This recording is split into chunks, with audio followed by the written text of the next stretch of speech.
crowdsourcing for the 15th week of 2013. I'm at PCM Creative. I'm at Phil Campbell. And crowdworking this week is a platform that we discovered whilst at tedxchange, which was live streamed from Seattle. And they're a company called wecatapult.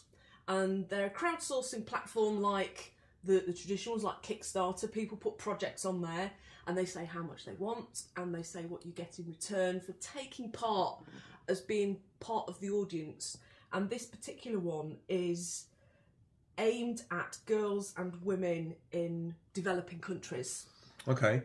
So what makes it different from Kickstarter, for instance? What are the prime things that make it stand out? I mean, why wouldn't people just use Kickstarter? What? Yeah, okay, I understand it's for yeah. women. I think there's charity directions in as well. I think a lot of charities for many years were using the old style model, which was we ask for money, people give it, and that's kind of where the participation ends.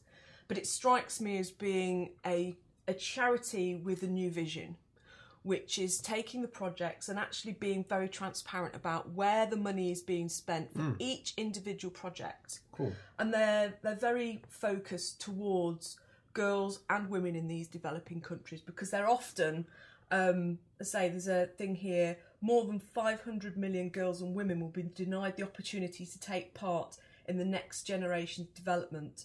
This doesn't have to be the reality. Organisations working with girls and women currently raise less than half the average amount raised by non-profit organisations and charities that are general. Catapult can change that. We're combining the financial power and actions of people like you to help tackle gender inequality around the world.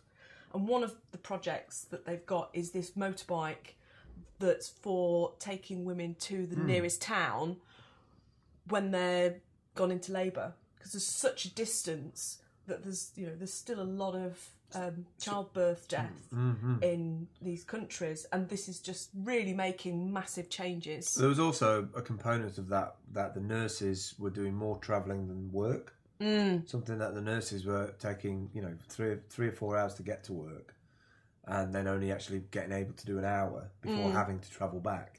Yeah, so the vaccination programmes that were being talked about in tedxchange. By raising money for transportation, sort of mopeds and tut-tuts or whatever they are, is used to get them back and forth. They can spend actually more time vaccinating rather than just, travelling back and forth. So, I mean, all of that's got to be good stuff, hasn't it? All of it's got to be good stuff. So it's So they're at wecatapult on Twitter. Okay. And they are catapult.org on the web.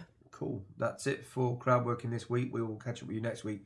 Don't forget to subscribe to all our shows and also subscribe to Google+. Do a search for Seller54. If you've got a Google account, that's anything with a gmail.com on the end of it or googlemail.com, then you should be able to sign up to it straight away. If not, get in touch. We'll help you set up a Google account. That's it for this week. Don't forget out the other shows, PCM Update, Twitter RT. We will see you soon.